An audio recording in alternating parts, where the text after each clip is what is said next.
What's up, everybody? We got a windy day here at the U.S. Open, but I'm from Chicago, so I'm used to it. And you'll be so excited to see who's coming out to chat all things U.S. Open with you. We're going to get our favorites. We're going to get our dark horses. We're going to get some tales from the Billie Jean King Tennis Center. Joining me now, she's a former professional tennis player, current broadcaster, pundit, and coach, an Olympic gold medalist in women's doubles. She was ranked as high as world number 3 in singles, world number 1 in doubles, and she and her longtime doubles partner, Martina Navratilova, are the only women's pair to complete the Grand Slam in one calendar year. Easy for me to say. They won all 4 majors in 1984. She's in the International Tennis Hall of Fame. She's a past president of the Women's Tennis Association. She did her first live tennis analysis at age 17, and she's been commenting ever since she retired. She's also a minority owner of the Baltimore Orioles. It's Pam Shriver. Pam, so great to have you here. The wind is literally stealing the words out of my mouth, so we'll see how this goes. Your bio is lengthy and impressive, but I want to start way before most of your achievements, right here at the Billie Jean King Tennis Center. It wasn't called that yet. It was 1978.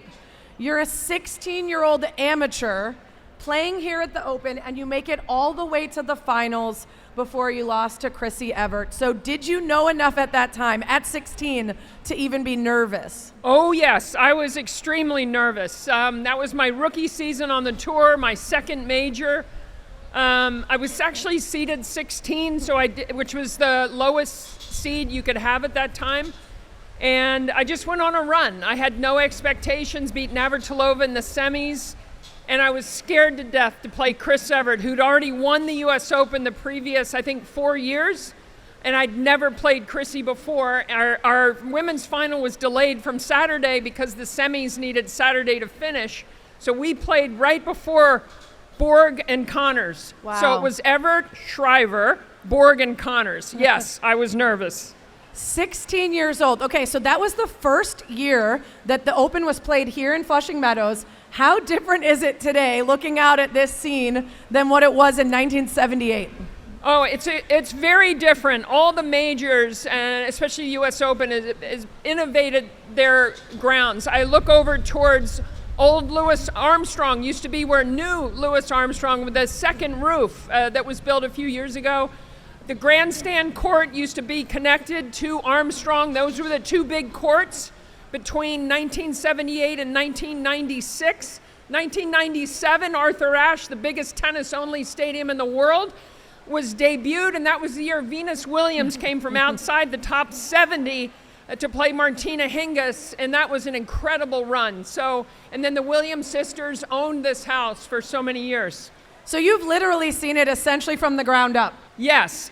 I'm a little sorry I missed Forest Hills by 1 year, but it's kind of neat that my whole tennis career has been only at Flushing Meadows, and to have seen it grow and see everything that makes it fun for you all, fun for the fans, especially mixed doubles in the middle of Fan Week was unbelievable. We already have our first champion, Vavasori and Irani.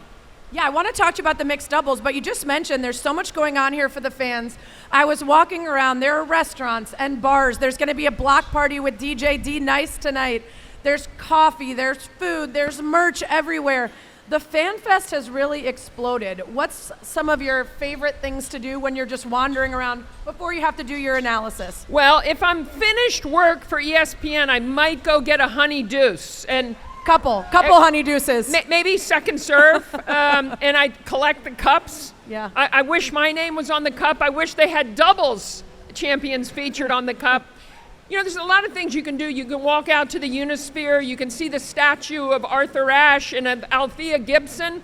And the theme of this year's U.S. Open is breaking barriers. And when you think what Althea Gibson did in the 50s as a black woman, to win the U.S. championships, win Wimbledon, be number 1 in the world was incredible. And Arthur Ashe, how amazing that USTA named this enormous stadium after one of the most impressive people at the Billie Jean King Tennis Center. So we've had some incredible legends help build our sport. Yeah, I want to talk about that. Tennis is so rooted in tradition, and yet the sport and the U.S. Open in particular have worked to evolve with the times in ways that I think are really smart and necessary to keep encouraging young people to be interested and keep diversifying the kind of talent that can come up through the ranks and win it all. So there's been things like HBCU Live at the US Open, Open Pride Day. Are there ways you'd like to see the sport continue to evolve, or this event? Well, some things near and dear to me through the years has been, and I know for you too, Sarah, is multi-sport athletes. I really want tennis to be a sport that encourages young people who are great athletes to play many sports. It prevents burnout, it helps develop your skills, and I think early specialization is really bad. So I wouldn't mind seeing other sports represented here a little bit and seeing some skills challenge for young people. We got to get our young people off devices, off the internet, and moving again. And also, tennis, the greatest family sport ever invented. And I think back to playing tennis with my grandparents, my parents, my siblings, and now my 3 kids. And it's some of the greatest memories from the sport is playing with my family. Yeah. I feel like those giant Wilson tennis balls could be reused as basketballs. If you're trying to bring new sports in there, we can set up a court and start having some one-on-one using those giant balls. And also, I feel like some of the tennis balls that are used for early players, young players, they can be used in a form of pickleball that makes hitting the ball to the paddle quieter. Yeah. And I really think that's a necessary step for pickleball to even get closer connected to tennis, because I think all racket sports help each other. The more people pick up a racket, the better. And also, I'd love to see some swimming in the fountains. I'd like to see some, like a relay race, backstroke, breaststroke, butterfly, and free. You know, honestly, we were warned about Pam being a bit of a loose cannon, and encouraging folks to jump in the fountains sounds about right out of you. I once jumped in the fountain at the Ritz-Carlton in Marina Del Rey. Uh-oh. I won't give you any more context as to why and what time of night and what I had previous to that, but it's not encouraged, Pam. Well, you bring up Marina Del Rey, and you know what the first thing I thought of is the last time I stayed in Marina Del Rey, I had a car stolen. Well, there you go. I guess but that's a different story. We all got to stay out of Marina Del Rey. It's not good for either of us. Let's talk about the mixed doubles that you mentioned. Big change for the Open this year. The format, different than any other event, any other year, different rules, interviews mid-match, a bunch of the top singles players entering. What did you make of the event? I had a blast with it. I was questioning a little bit the fast 4 format. You know, instead of a set going to 6, going to 4, it actually worked. And I love seeing players that are known more for just playing singles. And then you had some players like Jesse Bagula, who play both through the years. And then you had the doubles specialists. And it kind of proved that if you only work on your doubles game and how to cover a doubles court versus a singles court, guess what? You have an advantage over the singles players. So it was awesome that Irani and Vavasori were able to defend their title. And they did have a little chip on their shoulder for the other doubles specialists who weren't allowed to play. But I thought it was spectacular. I thought it gave Fan Week just a great boost this year and helps promote the main draw that starts Sunday this year, a day early. So quickly, I was watching a little bit of it, and Iga Swiatek was serving from a place you'd serve in singles and wasn't adjusting for doubles, presumably because she has a lot of success and it's hard to get out of that space that you're used to.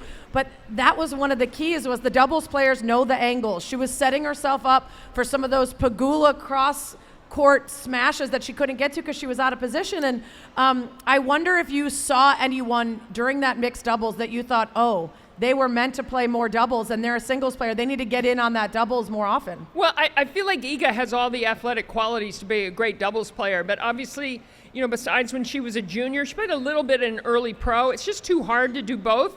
But I do think maybe by next year, assuming they're going to do the same similar format, maybe a day later, giving Cincinnati an extra day before the start of the mixed, I think Iga will stand closer to the doubles alley, because I think a lot of people saw what you saw last night.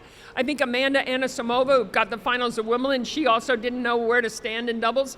It is really a different discipline, but you can certainly learn both. I want to move on to the singles, but quickly, do you think it's fair that some of those top doubles teams didn't end up making the draw in order to make room for those big names? It draws a crowd. There's a lot of excitement. I watched a lot more of it this year than I have in the past, but that's also taking a major opportunity for doubles top teams and not giving them a shot at that $1 million.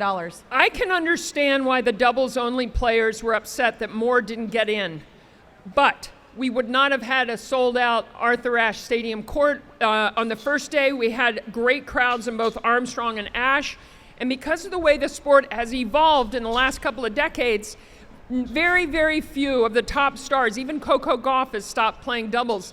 So you kind of needed the singles players to embrace the mixed doubles in order to be what the USTA imagined. So I know it hurt the doubles players, but if it makes doubles better in the future, have more high profile, more prize money, more attention, it's only going to help them. One of the stories that made it out of the doubles was Emma Raducanu and Carlos Alvarez. Are they or aren't they? Give us the hot goss, Pam. Give us the behind the scenes. What's going on? Are they really just friends? Well, given their posts, they certainly wanted everybody to ask that question. Sure Was did. Raducanu and Alvarez, are they dating? To me, it seems like they're just good friends, but, good friends can cross over the line sometimes. We've all seen When Harry Met Sally, and challengers for that matter. So maybe we're all just getting a little too excited about those two, but I'm shipping them. I'm shipping them no matter what they say. Okay, let's talk women's singles. 128 women in the main draw action starting this Sunday, including Coco Gauff, who you mentioned, who made news firing her coach Matthew Daly just a couple days ago. What do you make about that decision as this tournament's about to get underway? Well, the main reason why Coco felt she needed a coaching change is that one of the most important shots, if not the most important shot in tennis, is the serve. And the serve has kind of left her since she won her second major at Roland Garros in early June. In Canada a couple weeks ago, she served 24 double faults, still won a match, 7-6 in the third over Collins. But you can't be serving 15 double faults and expect to win a major. And she felt she needed somebody on her team that could really help with the biomechanics of her serve. So she brought in Gavin McMillan, who had just been released from the Sabalenka team, which is fascinating because Sabalenka and Gauff, of course, they've played in two major finals. Coco Gauff won both of them, and now Coco has one of Sabalenka's coaches that helped dig her out of the worst case of service yips ever about 3 years ago. So that's a fascinating twist on the eve of the main draw. Okay, let's talk about some of the favorites. We've talked about two, Coco and Sabalenka, Arina Sabalenka. Let's start with those two. What are you seeing from them as they come into this? Coco coming off a win at the French Open. She won the Open here in 2023, but you mentioned that serve problem. Yeah, it's the serve, and then also the forehand can really let her down if she's feeling anxious about both shots. I think if she kind of lowers the expectation on the serve, gets a much higher percentage of first serves in, goes for a spin, almost like a second serve first sometimes, and then rely on her great athleticism, one of the best backhands in the sport. I mean, Coco Gauff can definitely win this tournament, but Coco Gauff, given what we've seen the last month and a half, can also lose early. So take your pick, anywhere in between. Sabalenka is having one of the most consistent and best years without winning a Grand Slam. So what's holding her back? She comes into this space presumably feeling great, looking to defend last year's championship here at the Open, and she's reached the semifinal here in the last 4 years. So very consistent here in Flushing Meadows. Yeah, it's been a brutal year for Sabalenka, who was trying to win 3 Australian Opens in a row. She lost 7-5 to the third to Madison Keys. What a great story, Keys winning her first major. And then she had that crushing loss to Coco in the finals, another tough three-setter where she didn't handle the loss well, kind of didn't handle the microphone part of the loss well. And then Anna Samova was too good in the semi. So you're right. When you're one in the world and you get to 2 major finals and another semi, and you've already won 3 majors coming into the year, you would expect to have won at least one, which is why she's going to feel a lot of pressure here as she defends, which is why I'm not sure she's going to win, and I don't think she will. All right, who are your other favorites? Well, Sabalenka, Coco Gauff are my second and third. Iga Swiatek. What Iga has done since a subpar clay court season is unbelievable. She had more time to prepare for Wimbledon, got to the finals of a WTA 500 in Bad Homburg, Germany, right before Wimbledon. It gave her confidence going into Wimbledon.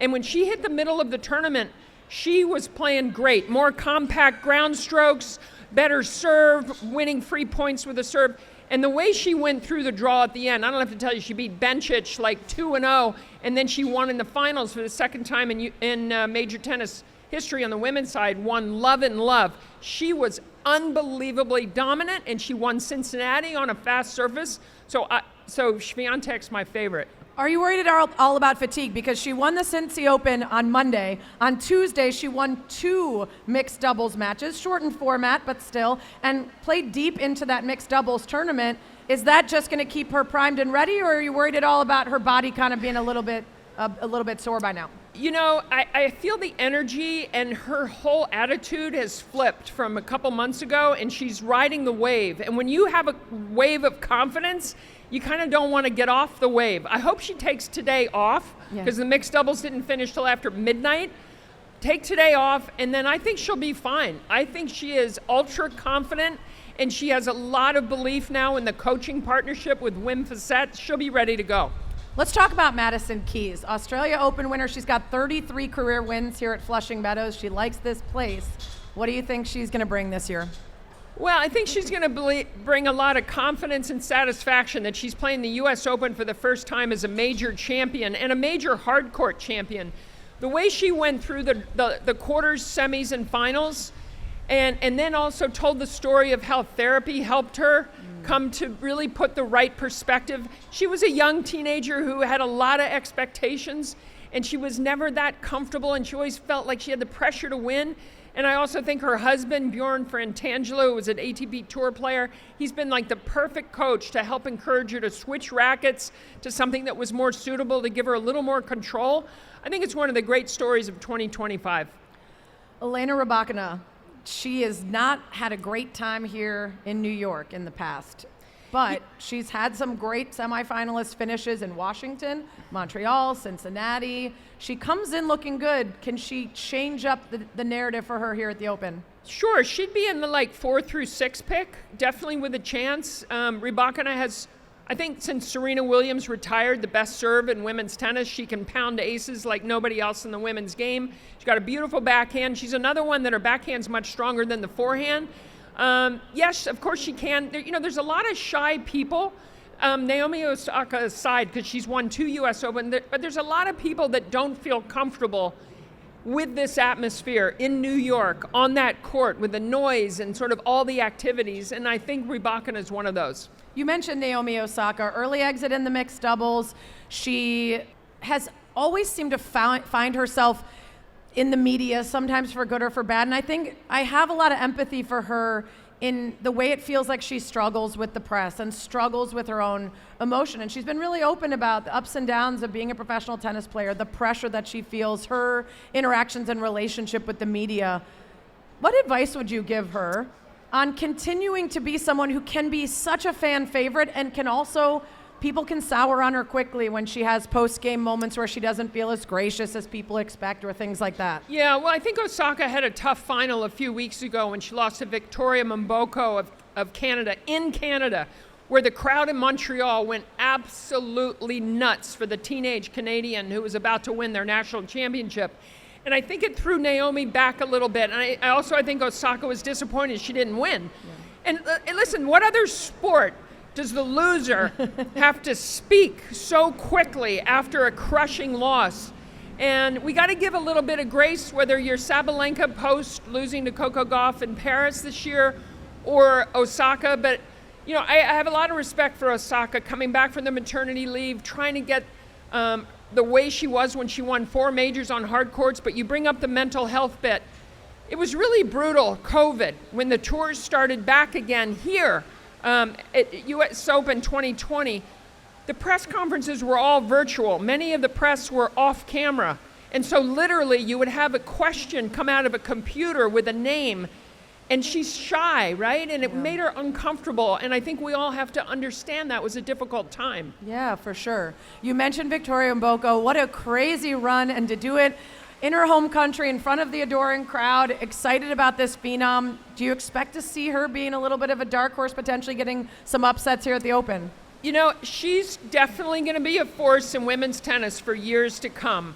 I love her athleticism. I watched her in person in Paris this year. I made a point to go see her play. I was really impressed by her talent. If she plays like she did in Canada, she can definitely make the second week. I think it's a little too early to put her in, even in the favorites, say 8 through 12. But watch out in years to come. Any other dark horses you're watching? Oh, I think there's so many great U.S. players where it's like McCartney Kessler is an example, Ashlyn Kruger. You know, there's some U.S. players that are really good, are comfortable on a hard court, who are very hungry, and I like the way both the U.S. men and the U.S. women are all pushing each other. So I'm going to look for maybe a U.S. female ranked somewhere in the U.S. between like 5 and 10 to have a pretty good run. All right.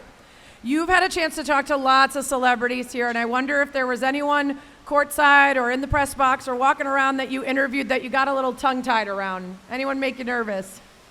Oh, there's some comedians through the years I had a lot of fun with. Will Ferrell was probably the funniest. Also, isn't this terrible? Spanish opera singer who sat in Nadal's box, Placido Domingo, he's from Spain.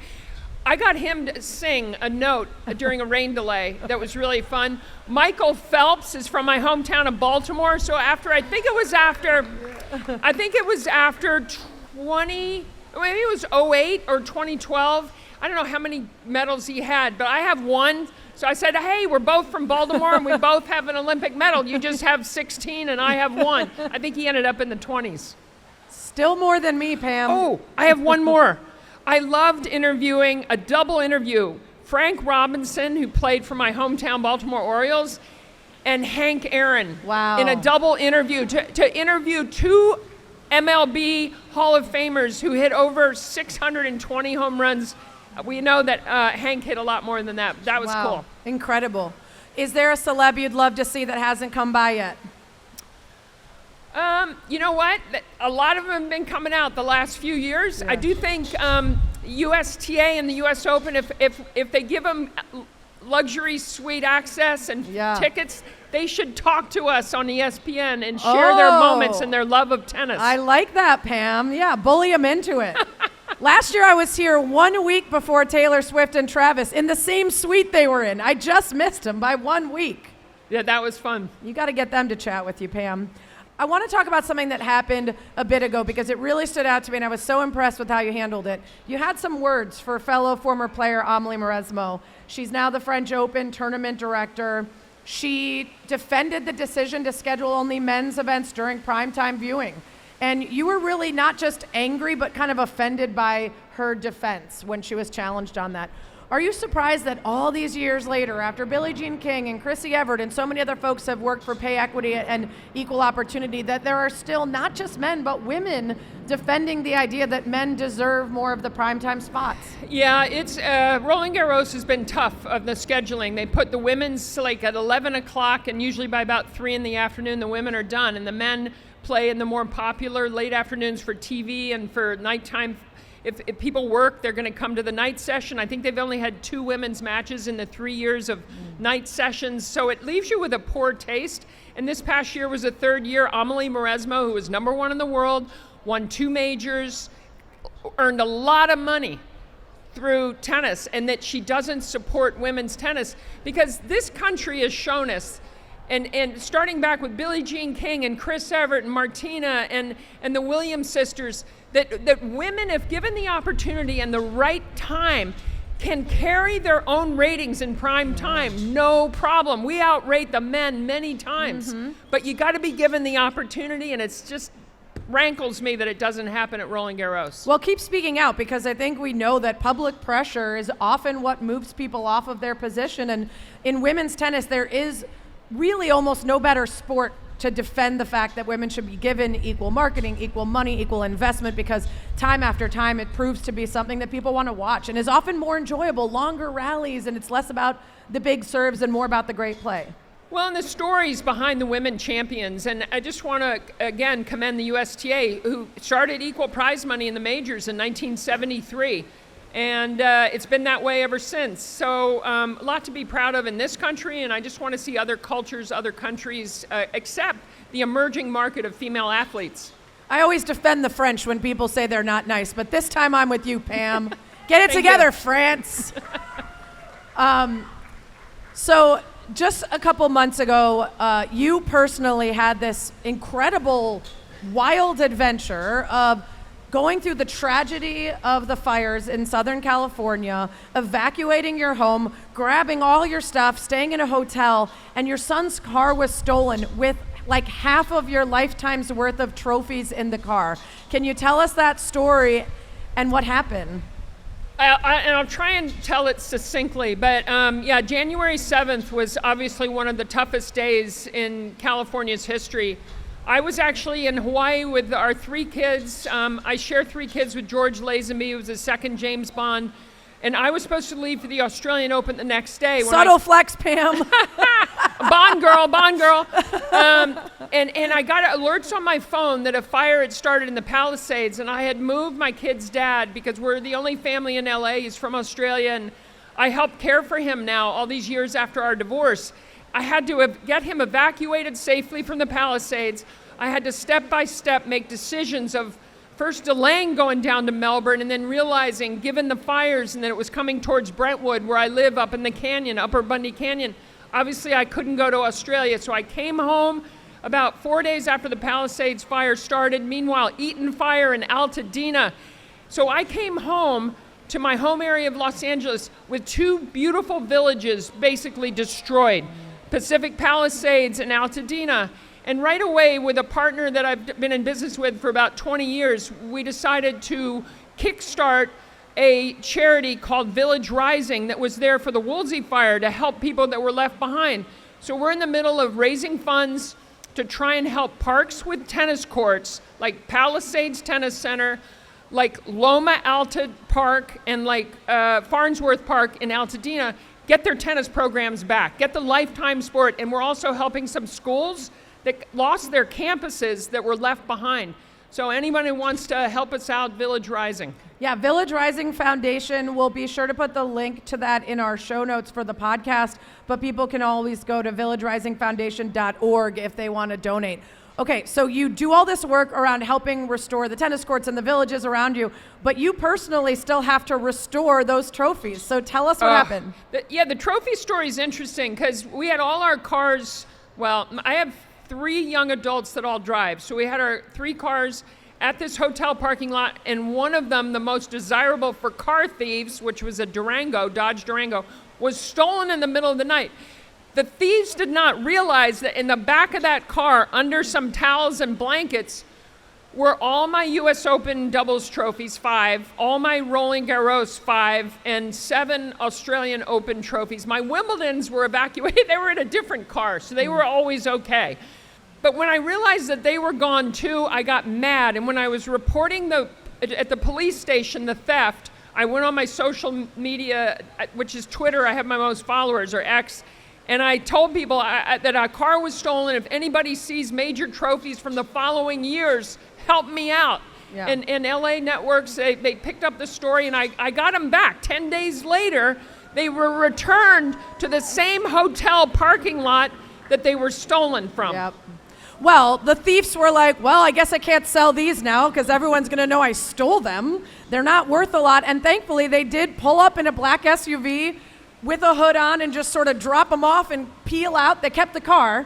Yeah, they did keep the car. It's interesting. The car and the trophies were worth about the same. The trophies, I had them in my insurance program, and there was $80,000 worth of trophies. But I got them back. I think the lesson here is for everyone, make sure you split up your trophies in different cars. So if the car is stolen, you only have to recover half of your how many major trophies total? 22. 22, yeah. Actually, the last one was in 91 with Natasha Zverev of Belarus. I think she was Belarus. And first time we ever played together, and it was my last major. It was fun. Amazing. You went out on top. Yeah, well, I struggled the next 5 years, but I'll remember that one in 91. Pam Shriver, who has been at this spot right here since 1978 as a 16-year-old, now giving us all the good information that we need to get excited for this year's draw. Thank you so much, Pam. Sarah, thanks for having me. Everybody subscribe to Good Game with Sarah Spain.